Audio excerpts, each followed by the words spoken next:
찬송하시겠습니다. 찬송가 528장입니다.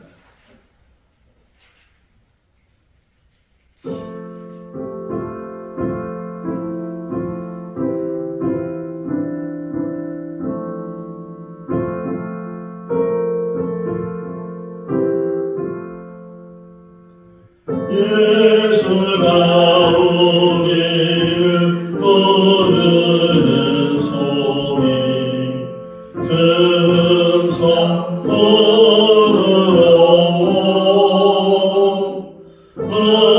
앞에 나와서 자녀를 보며 우리를 기다리네. 오라 오라 방황치 말고 오라 죄 있는 자들아 이리로 오라 주 예수 앞에 오라 간절히 오라고 부르실 때에 우리는 지체하여 주님의 은혜를 메아리 받고 옷들은 제하여나. 오라 오라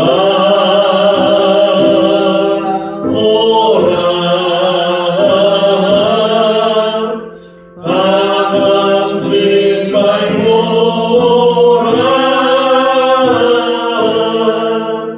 죄 있는 자들아 이리로 오라 주 예수 앞에 오라 세월이 살같이 빠르게 지나 쾌락이 끝이 나고 사망의 그늘이 너와 내 앞에 들리며 가리우네.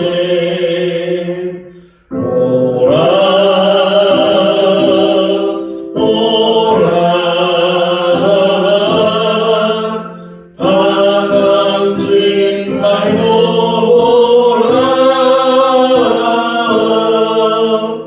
죄 있는 자들아 이리로 오라 주 예수 앞에 오라 우리를 위하여 예비해 두신 영원한 지소 죄 많은 세상을 떠나게 될 때 영접해 주시겠네. 오라 오라 방황치 말고 오라 죄 있는 자들아 이리로 오라 주 예수 앞에 오라. 하나님의 말씀 마가복음 14장 43절에서 65절 말씀입니다. 마가복음 14장 43절에서 65절 말씀. 예수께서 말씀하실 때에 곧 12 중에 하나인 유다가 왔는데 대제사장들과 서기관들과 장로들에게서 파송된 무리가 검과 몽치를 가지고 그와 함께 하였더라. 예수를 파는 자가 이미 그들과 그물을 짜이르되 내가 입맞추는 자가 그이니 그를 잡아 단단히 끌어라 하였는지라. 이에 와서 곧 예수께 나와 랍비요하고 입을 맞추니 그들이 예수의 손을 대어 잡거늘 곁에 서 있는 자 중에 한 사람이 칼을 베어 대제사장의 종을 쳐 그 귀를 떨어뜨리니라. 예수께서 우리에게 말씀하여 이르시되 너희가 강도를 잡는 것 같이 검과 몽치를 가지고 나를 잡으러 나왔느냐. 내가 날마다 너희와 함께 성전에 있으면서 가르쳤으되 너희가 나를 잡지 아니하였도다. 그러나 이는 성경을 이루려 함이니라 하시더라. 제자들이 다 예수를 버리고 도망하니라. 한 청년이 벗은 몸에 배혼 이불을 두르고 예수를 따라가다가 무리에게 잡히매 배운 이분을 버리고 벗은 몸으로 도망하니라. 그들이 예수를 끌고 대제사장에게로 가니 대제사장들과 장로들과 서기관들이 다 모이더라. 베드로가 예수를 물질이 따라 대제사장 집들 안까지 들어가서 아랫사람들과 함께 앉아 불을 쬐더라. 대제사장들과 온 교회가 예수를 죽이려고 그를 칠 증거를 찾되 얻지 못하니 이는 예수를 쳐서 거짓 증언하는 자가 많으나 그 증언이 서로 일치하지 못하니라. 어떤 사람들이 일어나 예수를 쳐서 거짓 증언하여 이르되 우리가 그의 말을 들으니 손으로 지은 이 성전을 내가 알고 손으로 짓지 아니한 다른 성전을 4일 동안에 지으리라 하더라 하되 그 증언도 서로 일치하지 않더라. 대제사장이 가까이 이르렀어 예수에게 물으되 너는 아무 대답도 없느냐. 이 사람들이 너를 치는 증거가 어떠하나 하되 침묵하고 아무 대답도 아니하시거늘 대제사장이 다시 물어 이르되 내가 찬송 받을 이의 아들 그리스도냐. 예수께서 이르시되 내가 그니라. 인자가 걷는 자의 우편에 앉은 것과 하늘에 구름을 타고 오는 것을 너희가 보리라 하시니 대제사장이 자기 옷을 찢으며 이르되 우리가 어찌 더 증인을 요구하리요.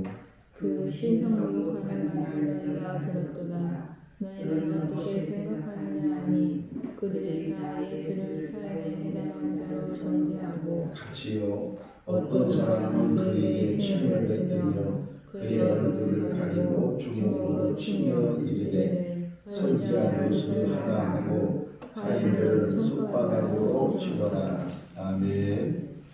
사도행전 2장과 사도행전 7장을 보게 되면 사도행전 2장에서는 베드로의 설교가 나오고 사도행전 7장에는 스데반의 설교가 나옵니다.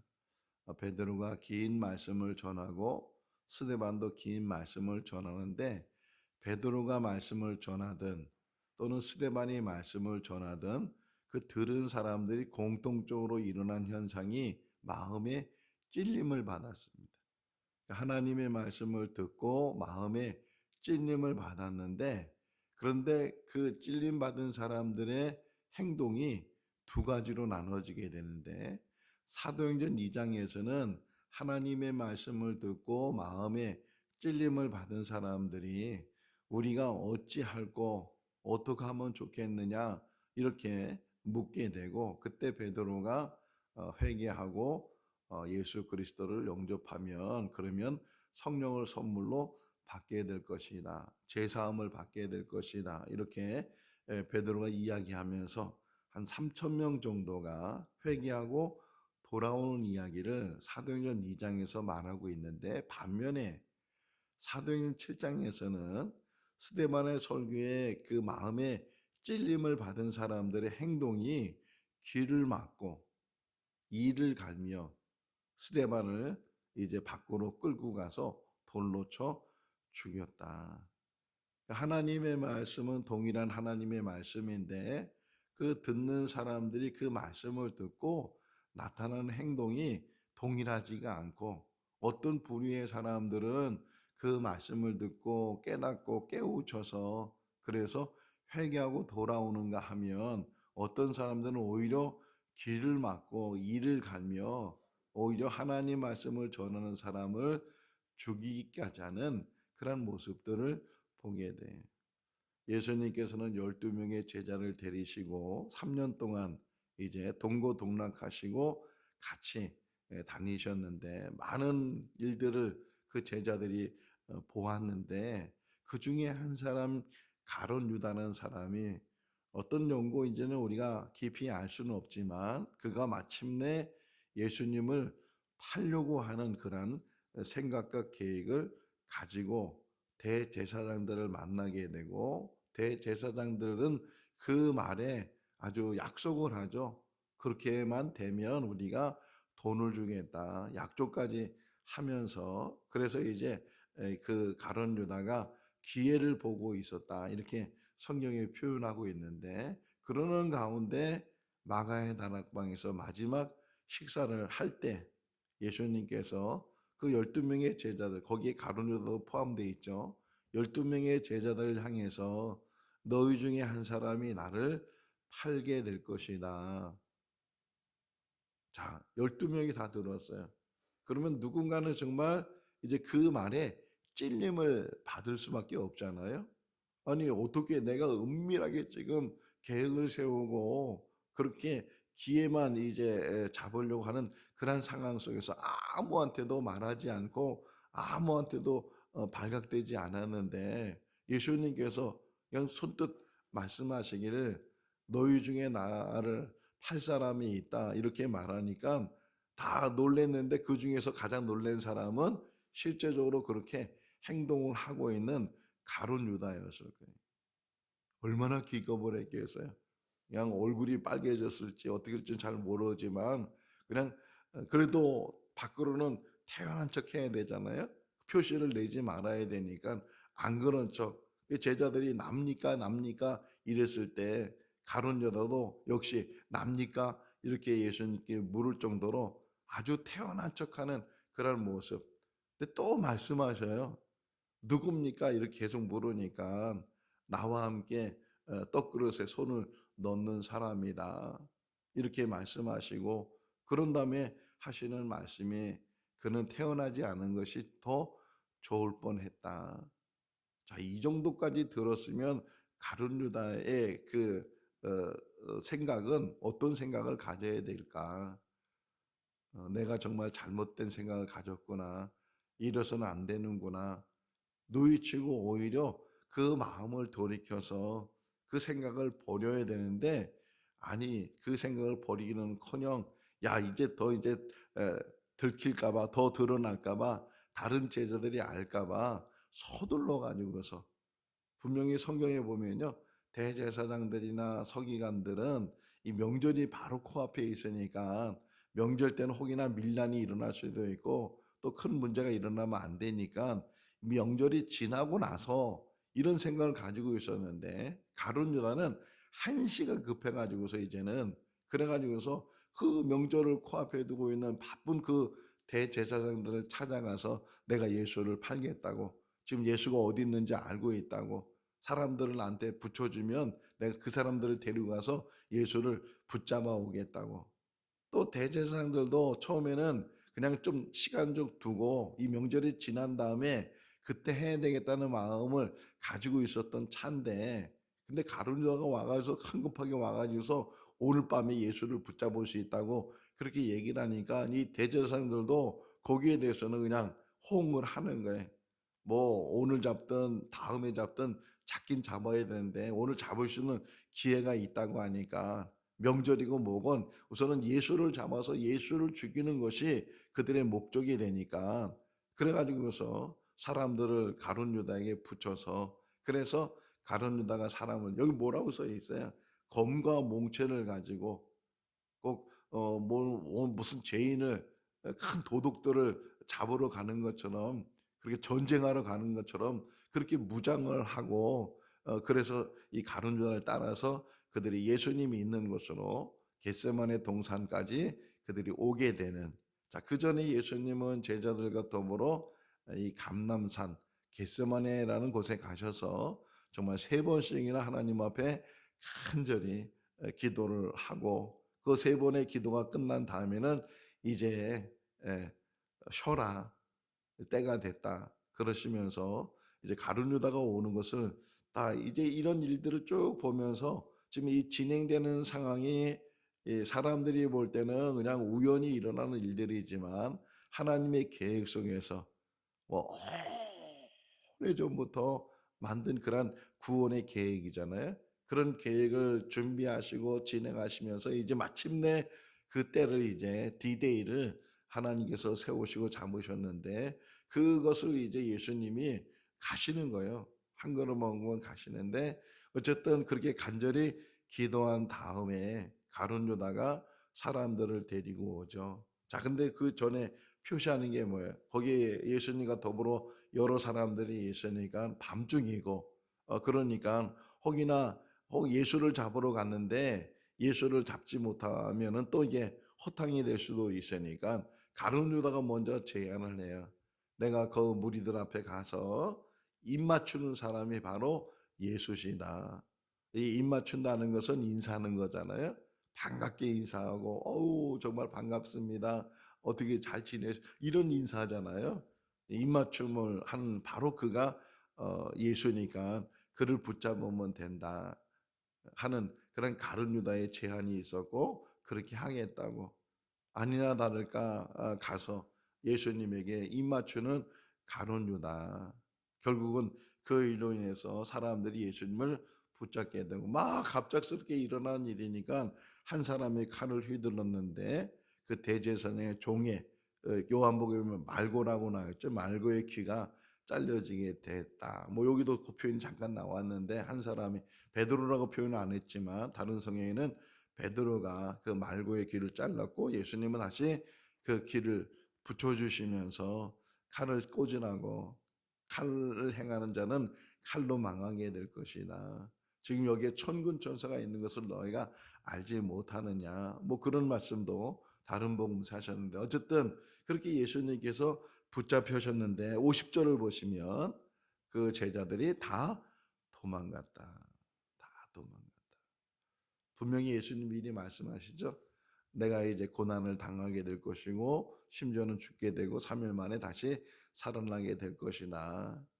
절대로 그런 일이 없을 것입니다. 끝까지 주님을 지키겠습니다. 그렇게 호언장담했던 제자들인데 실제적으로 지금 일어나는 상황 속에서 다 도망갔다. 다 도망갔다. 나중에 하나 더 나오는 게 54절에 베드로는 그래도 멀찍이라도 예수님을 따라가는 그런 제자가 한 명 있었는데 그 외에는 다 도망갔어요. 뿔뿔이 죽을까봐 붙잡히면은 같이 끌려갈까봐 다 도망가 버리고 심지어는 그 다음에 나오는 51절, 52절은 마가복음에만 기록되는 이야기예요. 다른 복음서는 없는데 한 청년이 홀 이불을 뒤집어 쓰고 갔다가 붙잡히니까 그것을 벗어 던지고 벗은 몸으로 도망을 갔다. 이렇게 간단하게 나오고 있는데 대부분의 신학자들은 여기 나오는 한 청년은 바로 이 마가다.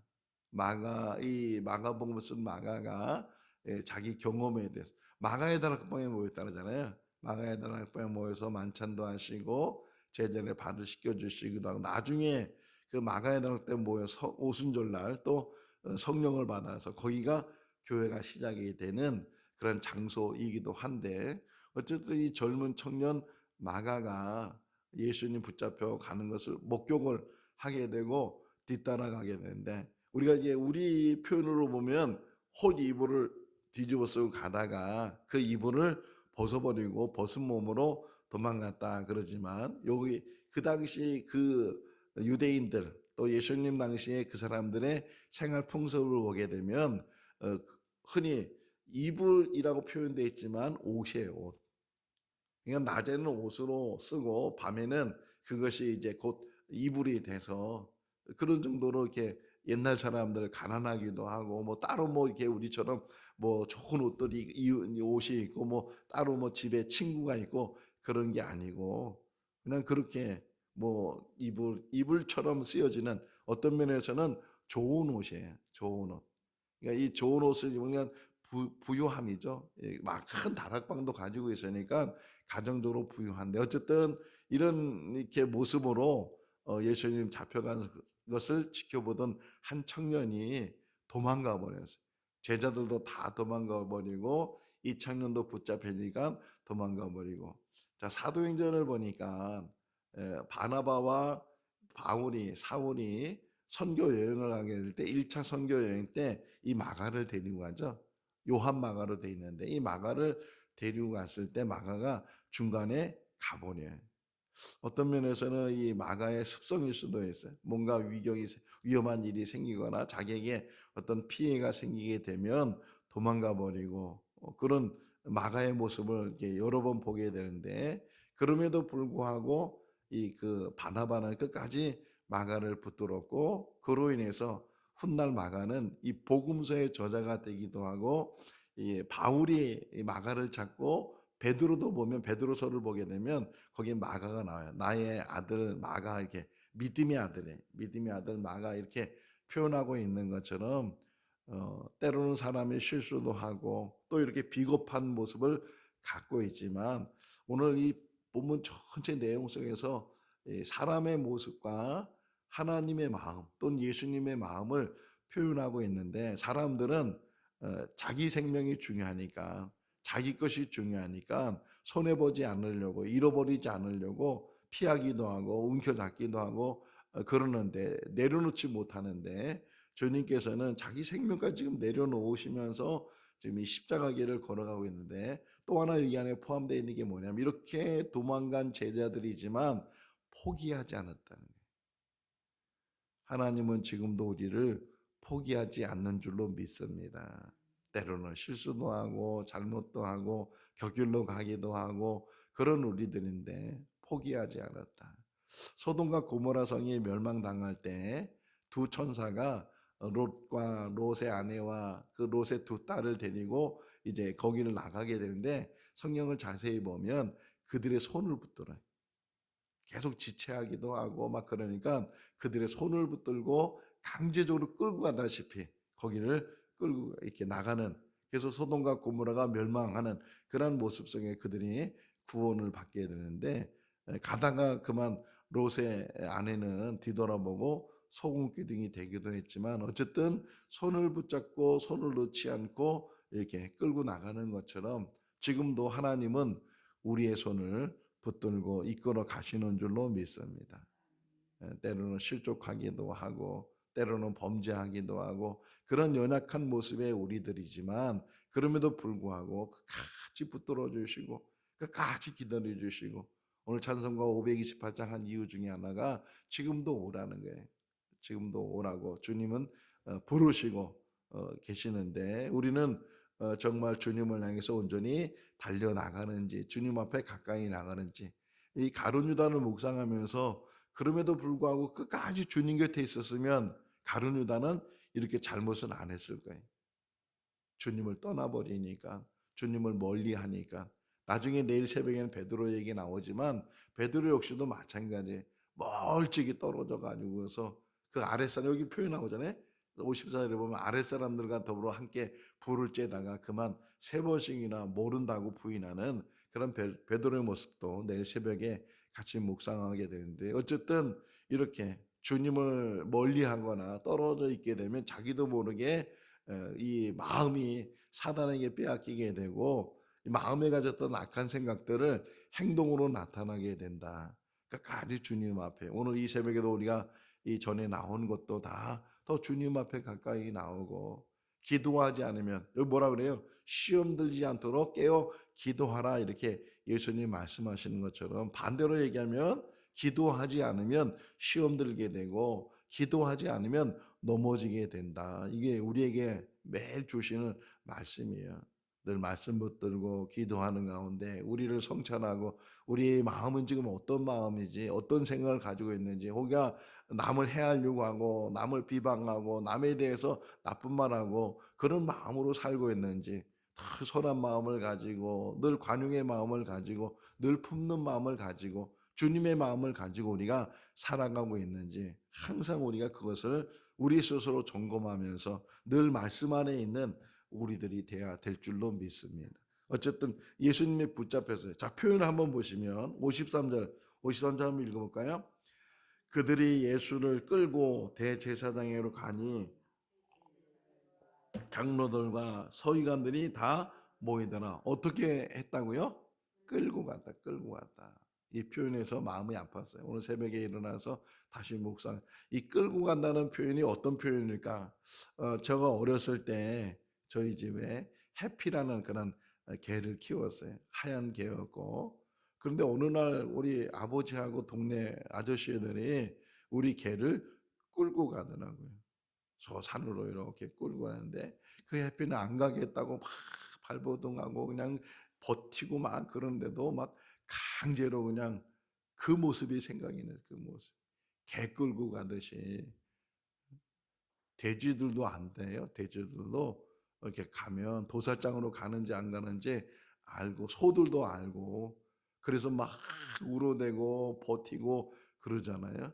그런데도 강제로 끌고 가고 막 그렇게 지금 예수님 여기 모시고 가도 모자랄 판인데 그런데 지금 사람들이 결박을 하고 그리고서 개 끌듯이 짐승 끌고 가듯이 그렇게 끌고 갔다. 예루살렘 가보니까 여러 곳을 이렇게 가이드가 데려가더라고요. 그 중에 한 곳이 어떤 곳이었냐면 이제 베드로가 3번 부인했다가 우는 곳이죠. 통곡한 곳 있죠. 통곡. 베드로가 막 예수님의 다구는 소리에 들려서 예수님의 믿음이 맞. 네가 다구기 전에 3번 나를 부인할 거다. 그런 말을 들었는데 정말 그가 3번 딱 부인하는데 닭이 울었잖아요. 그것에 이제 그가 깨닫게 되고 멀찍이 나가서 통곡하며 회개하는 그런 장소가 있는데 그 장소에다가 교회를 하나 지어놨어요. 베드로 통곡교회라고 해서 이렇게 교회가 하나 있는데 그 교회를 데리고 가더라고요. 그래서 그 교회에 딱 들어갔는데 가이드가 계단으로 계속 내려가 계단으로 지하 한 3층 정도 됐는데 지하로 계속 내려가더라고요. 근데 그 지하로 내려가 보니까 큰 웅덩이가 하나 있어요. 큰 웅덩이가 이렇게 아예 흙으로 돼 있어요. 이게 흙으로 돼 있는데 가이드가 하는 얘기가 예수님이 그 겟세마네 동산에서 붙잡혀서 이 대제사장 집에 가기 전에 잠깐 머물렀던 감옥이래요. 그러니까 예수님이 2000년 전에 잠깐 그 감옥에 갇혔는데 가보니까 웅덩이에요. 이렇게 웅덩이. 그 사람은 스스로 혼자는 나올 수도 없고 밧줄을 내려주든지 아니면 사다리를 내려주든지 그래야 그게 나올 수 있는데 거기에 갇혔다가 이 대제사장들에게 이제 끌려가서 신문을 받았다. 이제 그런 장소가 지금도 거기에 남아 있어요. 어쨌든 이렇게 예수님이 끌려서 이 대제사장 집에 가서 신문을 당하게 되는데 먼저 이 사람들은 결론을 내놨어요. 55절 말씀에 보게 되면 죽이려고 어쨌든 무슨 죄명을 씌우든지 그냥 없는 죄명까지도 만들어서라도 거짓 증언을 많이 했대잖아요.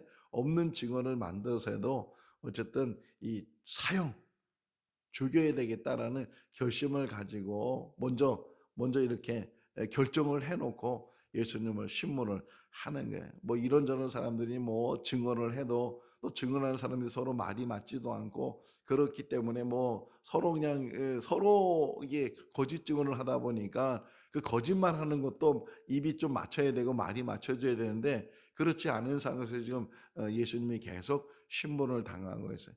근데 뭐 여러 말을 들었는데 빌라도 앞에서도 그렇게 여러 말을 들을 때 예수님의 모습이 어떤 모습이었느냐 여기 잘 표현되어 있는 게 61절에 61절 말씀에 보게 되면 예수님이 어떻게 지금 하고 계시다고요?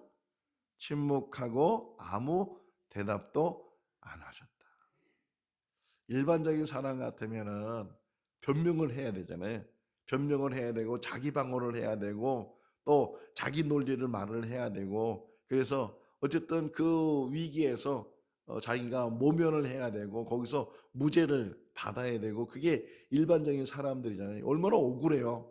아무 죄명도 없는데 개끌듯이 끌려가 가지고서 지금 신문을 당하고 자기는 혼자 서 있는데 주변에 다 이 대제사장 권속들이 다 이렇게 주변에 있어 가지고서 계속 누명을 씌우고 모함을 하고 이제 그런 상황인데 우리 같았으면은 그냥 되든 안 되든 자기 방어를 하면서 이야기를 했을 텐데 주님께서는 침묵을 하셨다니. 대답을 하지 않고 무슨 말을 하든 무슨 누명을 씌우든 대답도 않고 그렇게 계속 듣기만 하고 계시는 상황 속에서 대제사장이 딱 한마디 질문하는 것에 대해서는 대답을 하셨어요. 그 질문이 뭐냐? 61절 다시 한번 읽어볼까요? 침묵하고 아무 대답도 아니하시거늘 대제사장이 다시 물어 이르되 내가 찬송받을 이의 아들 그리스도냐. 찬송받을 이는 하나님이죠. 네가 하나님의 아들이냐 하나님의 아들 그리스도냐 이렇게 질문할 때 이 질문에는 대답을 하셔요. 왜요? 사실이기 진실이기 때문에 대답을 하셔. 그렇다 이렇게 내가 그니라 이렇게 말씀하셔.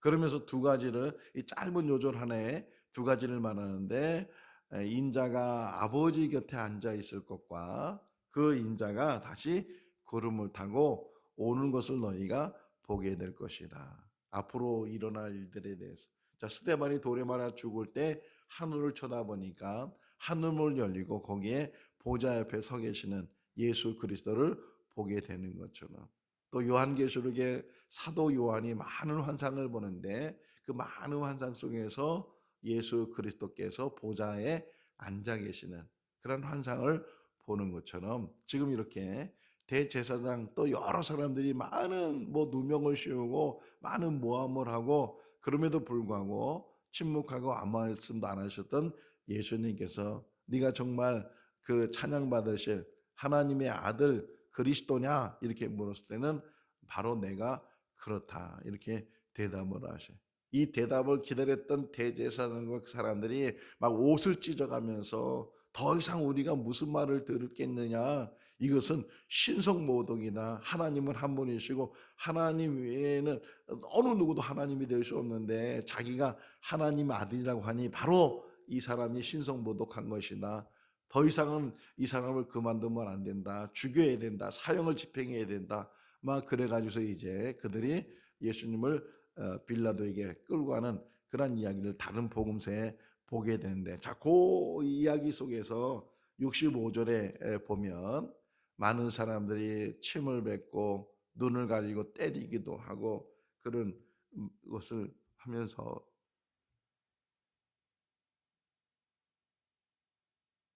혹이나 우리가 주님에게 침을 뱉진 않는지 우리가 주님의 얼굴을 주목질하고 있는지 아는지 항상 우리는 우리를 살펴야 돼. 너희는 뭐 다른 사람의 눈에 있는 티를 보지 말고 너희 눈에 있는 들보를 보라 이렇게 말씀하시는 것처럼 지금 예수님이 이렇게 수모를 당하고 수치를 당하고 모욕을 당하고 아니 얼굴에 침 뱉는 거 봐. 여러분 얼굴에 침 누가 침을 뱉어봐요. 이거는 견디지 못하는 일이잖아요. 어떻든 이거는 무시하는 거고 무시당하는 거고 감히 이 얼굴에다 침을 뱉어 이런 마음이 우리 가운데도 있을 텐데 근데 주님은 그런 수치와 수모와 그 모욕을 다 감당하셨다는 거예요. 다 받으셨다는 거예요. 내가 받아야 될 그런 모욕과 수치를 부끄러움을 다 주님이 받으시고 나중에 십자가에 매달리실 때는요 다 벗기잖아요. 다 벗겨. 심지어 그들이 그 제비 뽑을 때 속옷도 제비 뽑았다고 표현되어 있잖아요. 그러니까 다 벗긴 거예요. 그런 수치를 십자가 위에서 다 당하시고 죽기까지 피 흘리기까지 다 우리를 대신해서 그 모든 것들을 담당하신 분이 우리시고 더 나아가서는 우리가 그분의 침을 뱉고 그분의 주먹질하고 그런 모습들이 우리 삶 가운데 얼마나 많이 있는가. 우리가 지금 수요일 날 사도행전 공부를 하고 있는데 사도행전 9장을 보게 되면 이 사울이라는 사람이 다메섹에 예수 믿는 사람을 붙들러 가요. 그러다가 거기서 예수님을 만나죠. 빛이 보여지게 되고 소리가 들렸어요. 사울아 사울아 네가 어찌하여 나를 핍박하느냐. 지금 예수님은 뭐라고 표현했다고요? 나를 핍박한다고. 사울은 예수님을 핍박하는 게 아니고 예수 믿는 사람을 이제 잡으러 가는 상황인데 예수님께서는 그 사람을 잡으러 가는 게 그 사람을 핍박하는 게 곧 나를 핍박하는 거다. 혹이나 우리가 우리의 삶을 살아가면서 나는 이거 보세요. 마태복음 25장에 보면은 양과 염소 이야기 속에서 나오잖아요. 양과 염소 이야기 속에서 어떤 표현이 나와요? 양은 오른쪽에 염소는 왼쪽인데 아니 어떻게 우리가 양에 들어갔습니까? 물었을 때 그 헐벗고 있는 사람들, 배고픈 사람들, 갇혀 있는 사람들, 아파하는 사람들 이런 사람들 돌본 것이 곧 나에 대한 것이다. 염소에 간 무리는 어떤 무리들이에요? 그런 사람들에 대해서 전혀 이제 섬기지 못하고 행하지 못하는 것, 나에 대해서 하지 않는 것이다. 우리들도 마찬가지예요. 꼭 주님에게 침을 뱉어서 뱉은 것이 아니고 이 사람들에게 하나님 있는 사람들에게 교인들끼리 상처를 주고 교인들끼리 아파하고 이런 모든 것들이 다 주님에게 행하는 그러한 일이 될 수 있다는 것을 우리에게 말씀을 하고 있어요. 항상 우리는 주님의 마음을 가지고 그 혹이나 나에게 손해를 주고 나에게 아픔을 준다 할지라도 그것에 대해서 똑같이 구약은 똑같이 하라는 거예요.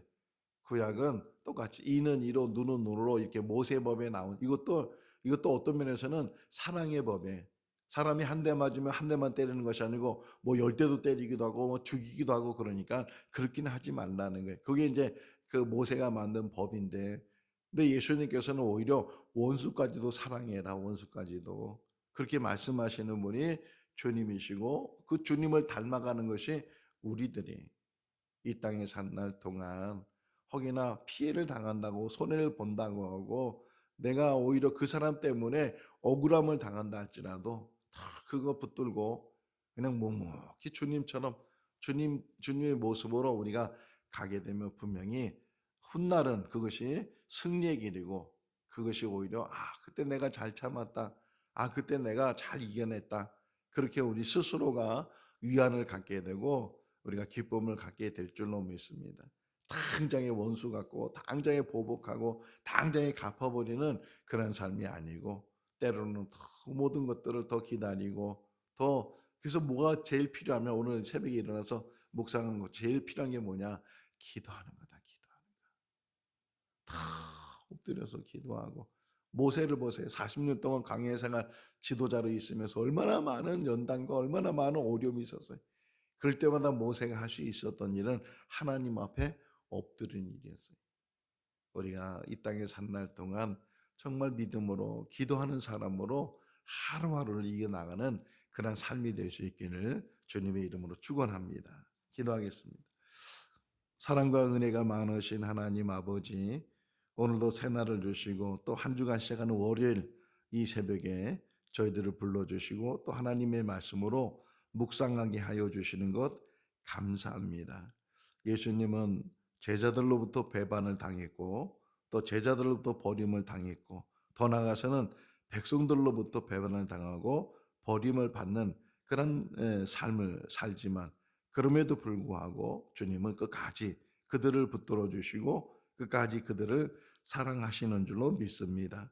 우리에게도 그러한 사랑을 주시고 그런 마음을 주셔서 더 넉넉한 마음으로 이 땅에 살게 하시고 믿음의 삶으로 본이 되게 하여 주시옵소서.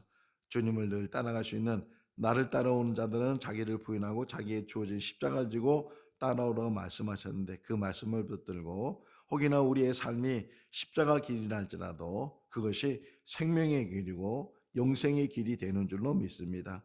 온전히 십자가 붙들고 나가는 우리들 되게 하여 주시옵소서.